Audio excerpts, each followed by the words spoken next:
before ride sharing was common and Uber wanted to introduce it in the market. Imagine them asking in the streets whether people want to jump in a stranger's car and go somewhere. I'm almost certain that that is something that users may not be comfortable with. And if Uber simply just listened to feedback like that, they may not actually launch their product, which has really shaped the ride-sharing industry in present day. So UX research is not about asking what users want. What exactly is it? The best way to explain it and how it applies and how it's important to products is using this example. So there are 75.4 million millennials in the world. This is statistics from the Pew Research Center in 2015. And among the 75.4 million millennials in the world, multiple fintech companies are targeting millennials. I decided to use fintech as an example because I am constantly bombarded with ads for different ways to budget, different ways to invest for the future. And I know for sure that these ads are all targeting 18 to 35-year-olds or 18 to 36-year-olds with these new budgeting or financial planning methods. Some examples of these companies are Personal Capital, Birch, Finance, Mint, You Need a Budget, Capital. Even their names sound quite similar. All of these companies are targeting the same audience with similar products. So one of the ways that they could truly be different is if they really understand the users and find product market fit. So I believe that successful companies are the ones that are able to find product market fit.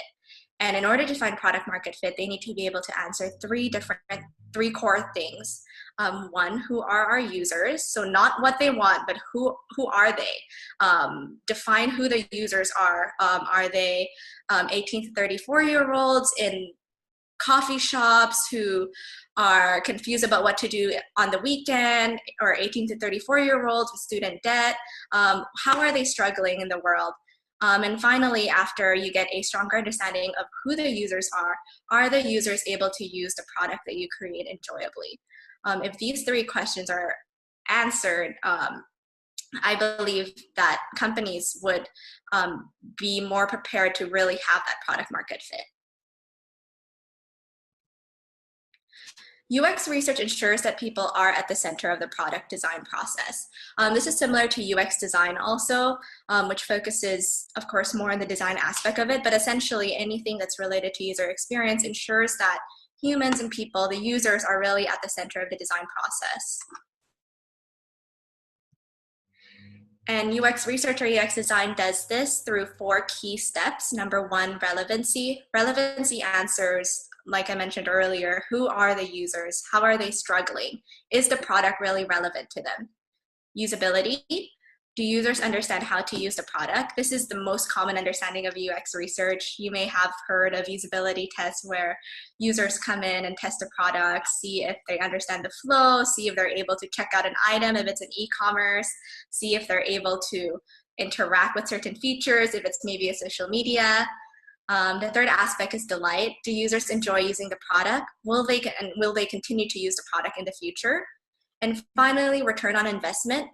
How do I make the trade-off between achieving business goals and the best user experience?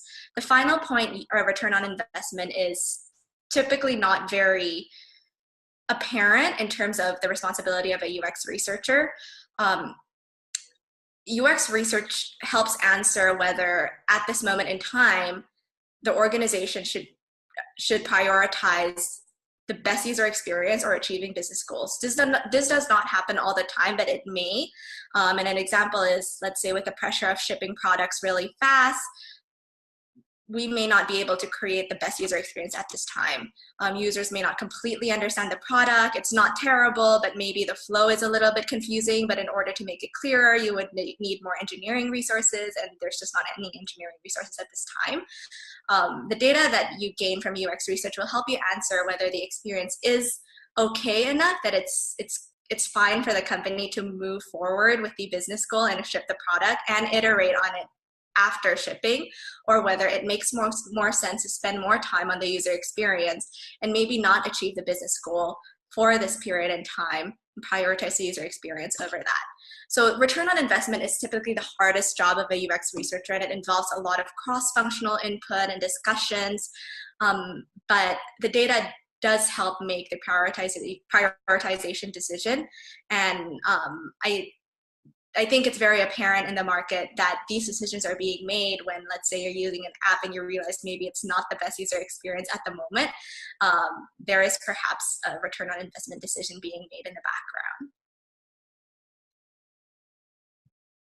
So how do UX researchers do this? How do they achieve those 4 different important aspects, and how do they ask all of the questions that I mentioned earlier? There are a ton of user experience research methodologies, and explaining them all would take hours or even maybe hundreds of pages of books. There are textbooks about it, but I'd love to give a quick overview of the methodologies, which some of you may have heard either from classes in college, from participating in research in the psychology or economics department, from receiving emails or recruitment requests from companies to participate in studies. So I'm pretty sure most of these methodologies are quite familiar, at least by the name. So common UX research methods usually fit very neatly into the product life cycle. So before creating the product, of course, you'd want to understand who are the users and how are they struggling. One major way to do this is to build user personas and understand, let's say, if you have a general idea that you want to solve a problem in healthcare, who exactly is struggling within healthcare and how are they struggling? What is the opportunity there? And when you start creating the product, even before finished creating the product, let's say you started creating a wireframe or some sketches, you'd want to start understanding whether users are able to understand the product. And eventually, once the prototype or the wireframe is more fully fledged out, are they able to successfully use the product? And at that point in time, before shipping the product, are there any ways we can optimize the product to make it easier to use? A good example of this is if you're working on an e-commerce site and you realize after creating the initial prototype of the site, users take so long to check out when they want to purchase an item, or they're unable to apply a promotion because they don't know how to do it. These are stuff that you should be able to catch on while designing the product and make sure that you fix it before shipping the product. The research doesn't end when you ship the product. After shipping the product, you'd of course want to understand whether users currently enjoy using the product, and whether, based on their experience with the product, will they continue to use the product? And this is not simply asking, are you likely to use it in the future? There are questions like that, but in addition to self-reported data, of course, we'd want to be able to predict future usage intent through how frequently users use the product, whether they actually recommend the product to others. There's just a whole host of ways to answer, will they continue to use the product? And finally, find ways where the product could be improved and could be optimized even further at the next iteration. So fitting under these 3 different moments in the product lifecycle, I broke the research methodologies down to 2 different core elements. You will see here it's you start with generative research and then eventually transition to evaluative. Most of the research work that is done is within the evaluative stage. Generative is typically before the product is created, when you truly want to understand who the users are and the behaviors in the market. UX research is not complete without generative research. You don't necessarily always do generative research in the beginning. You have to do it throughout the process and continue to add it to what you discovered in the beginning of the research. Behavior constantly changes, especially as technology continues to develop. The way we interact with product changes. If the way we interact currently with Google Maps today compared to Google Maps 4 years ago is completely different. So behavior is always changing, and it's important to constantly do generative research throughout the product lifecycle. Example of generative studies include in-depth interviews, so really talking to the users, or people who fit under that target audience that you would like to build a product for, and asking what their pain points are, ethnographies, which means going to where the users are. If your target users are small business owners, going to the actual small business stores and observing how they interact with their customers every single day, what the pain points are in their interactions. You can also do social behavioral experiments, which is always fun. Let's say you're inviting a user in to play a card sorting game, or using the card sorting game to really understand what the perception, any differences in perception to a specific concept that you're testing, and you can also get some generative insights through surveys. So once you really understand who the users are, you would create some early version of the product, whether it's sketches or wireframes, and run early evaluation tests, which includes concept testing, showing the concept to users and talking to them about it, and also listening to how they make sense of the concept. It's really important at this stage to listen to not just the feedback that the users give, but also the questions that they ask to you regarding the concept, because that I find personally that the questions are more telling of what areas they personally do not understand and they personally deem as most important for them to understand. Conjoint analysis or trade-off analysis helps you determine what features to prioritize and in the least biased way possible. Card sorting studies, which is usually typical if you're designing an e-commerce and you want to understand which part of the website should fall under which category.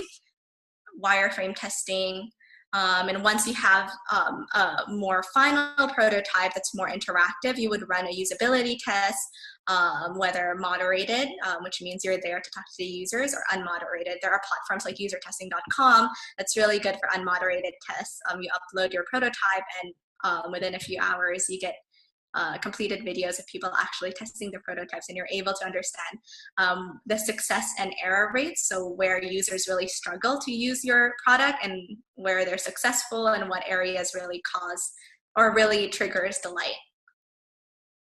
And finally, after you ship the product, you would run summative evaluation studies, which includes customer experience surveys, ethnographies. So you may have seen ethnographies earlier in generative studies. It's also really important in certain cases after you launch a product to go out and observe people interacting with your product in real time.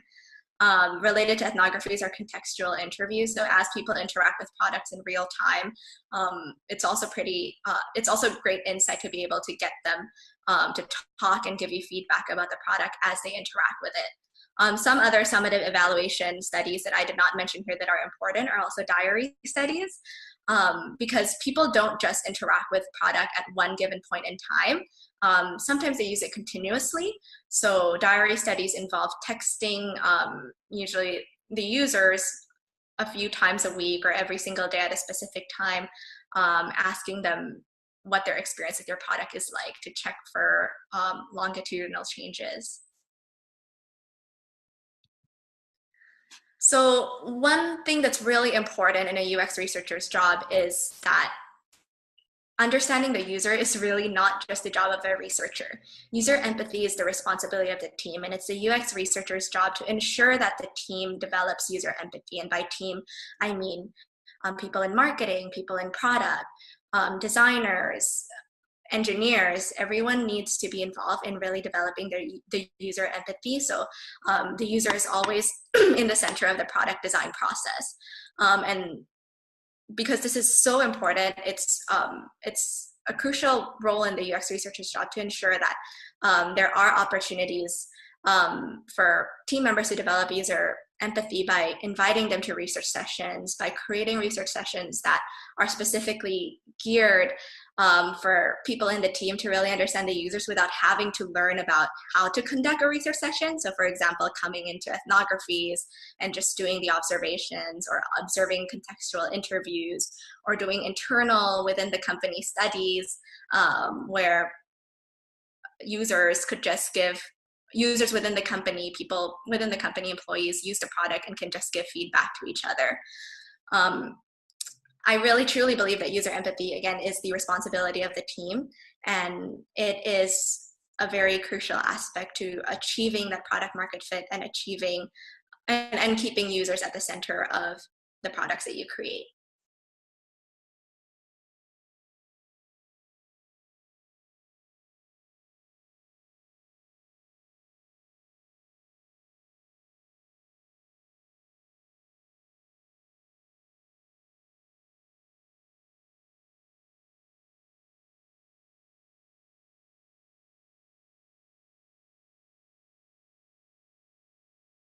Yeah, I think the most fun part to my job is the fact that every day is different. And that's the most exciting part of a UX researcher's job. I have other friends who are in research that does similar types of research every single day. But with UX research, you have to constantly find novel ways to conduct research. Even if it's similar research, like let's say you're running 5 different surveys, you have to find 5 different ways to ask questions in order to really capture different different behaviors of the users. And let's say you want to understand a specific aspect of, let's say you want to understand how users interact with your product currently in the market. There are many ways to do that, and you have to constantly mesh different methods or try out different methods to really add towards the findings that you already know. So it's a really exciting job just because you're always doing new things and you always have the flexibility to be creative in the methods that you want to use.